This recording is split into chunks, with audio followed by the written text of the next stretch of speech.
What's up everyone, Cam here, and today I'm here with my friend Dr. Denise, and we're in her Manhattan Beach office, and we're going to talk about how do you build resiliency in kids.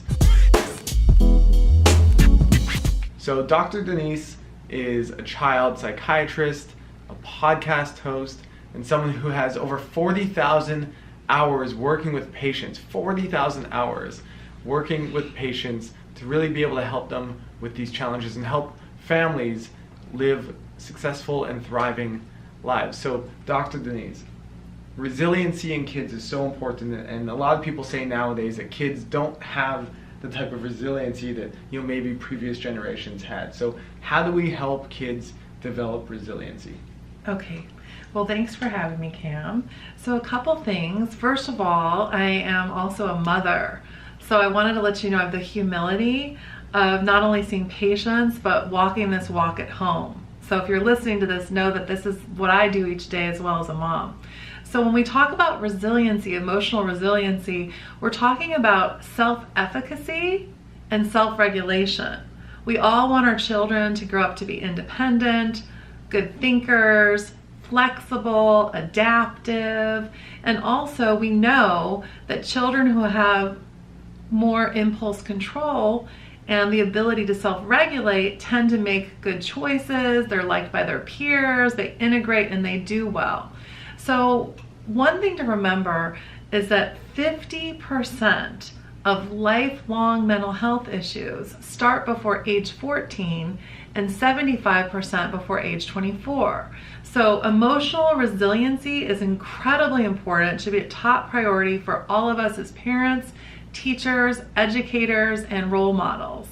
And so I really believe in a holistic health and well-being perspective. This means good nutrition, exercise, sleep. So let's talk about nutrition. We know that more of a plant-based diet, nuts and fruits, and actually I interviewed a doctor that did a whole book, Neurodietetics, that we'll have the link to. And he said that one of the big superfoods that he loves, if he was on a deserted island, was flaxseed. So there's different types of foods that help with focus and attention and really clean foods. I'm not saying, if you eat fish or meat, that's your choice, but you need to be very mindful of the quantity and quality of food that you have. And also you need to pay attention to how you feel after you eat certain foods, because we all might have allergies. The foods are not all equal for us. And then there's another doctor that I love, Dr. Lori Shemek, who did an incredible book on fatflammation, because so much of nutrition and health and overall well-being has to do with the types of foods that can inflame or not inflame our fat cells. And this is a lot of prevention that we can have from a mental and physical health. We'll link that show as well in her book so that you can get those tips on nutrition. Exercise. Exercise is not only for looking good, it's for feeling good and emotionally self-regulating. It's so important to have more focus, less anxiety, good mood, and people, actually Dr. Beth Frades from Harvard, who I'm going to be interviewing on my podcast in the Dr. Denise show, she's a lifestyle medicine doctor. And so you want to get 150 minutes of moderate exercise per week and 75 minutes of rigorous exercise when you're kind of a little bit gasping, almost to that point where you're at the top of your cardiac workout. And so then sleep. Sleep is incredibly important for all of us. It's like sleep is something that we want to really instill in our children, teens, and for ourselves, that we want a regular bedtime and a regular wake-up time. Some other big tips with sleep is you want to have no screens 1 hour before you go to sleep. It's better to exercise 4 to 5 hours before you go to bed, because when you exercise too close to the time you go to bed, you can raise your basal temperature, which makes it harder to fall asleep. Also, limiting your caffeine, no alcohol, and you're really supposed to use your bedroom to sleep, or if you're an adult, have some fun. You're not supposed to be doing your screens and stuff in your bedroom, because you're not training yourself to sleep in your bed. So we just covered some important things. The other thing that's really important is, in my opinion, is a sense of awareness. I think in this day and age, we have so many distractions. We have our phones, we have our electronics. And when I say awareness, I'm talking about a practice of mindfulness or meditation. Mindfulness is just really being in the now, like me being here right now talking to you, not thinking about picking up my son in 45 minutes or what I did this morning. And so there's many ways to stay present in the moment. Some people do moving meditations with exercise that end up setting them not only physically, but also their mindset to be more in the moment. Some people do deep breathing exercises. There's so many incredible apps these days. I don't know, Cam, if you've used Headspace. Do you do any? Yeah, I've used Headspace and the app Calm. Both are really great. Yeah, and so one reason why I want to emphasize the importance of awareness is that if we're in touch with how we're feeling emotionally or physically right now, we're going to have better health. Someone might have a stomach ache, but if they're too busy just thinking and worrying, they might not stop to think, what did I eat today? Do I need to go to the doctor? So having that sense of inner peace and awareness is very important. And it also helps you to feel connected and have more compassion for something greater than yourself. And so the other part of resiliency, we covered nutrition, exercise, sleep, mindfulness. We want to raise little kids to think of how can I treat myself like I'm my own best friend? And we also want to raise children who are humanitarians. How can I be kind to someone else? How can I smile? How can I say thank you?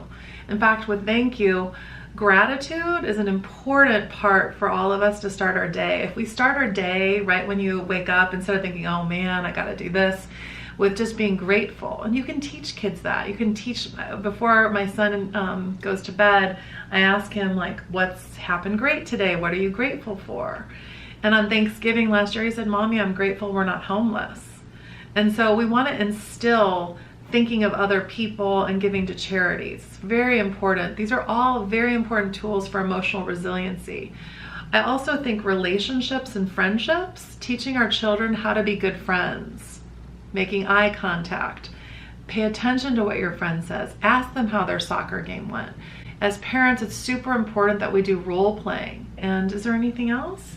I think really also allowing, teaching your kids how to reframe the different adversities and situations that they may experience as difficult into opportunities to grow.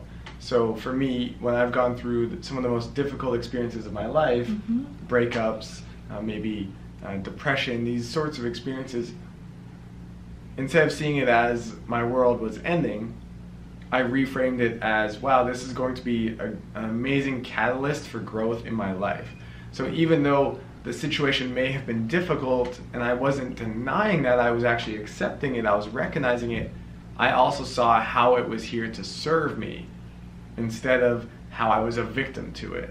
And so I think we have this incredible opportunity to help our kids or friends or family reframe the situations that we're going through that we find difficult into a catalyst for growth, into opportunities to grow, into an opportunity for us to become better and stronger versions of ourselves. And through that sort of resiliency, that's really where you'll be able to go forward. I love that. In fact, I like to say crisis, stabilization, and thrive when I'm working with my clients and my patients, because usually when someone comes to see a child psychiatrist, their child's in crisis.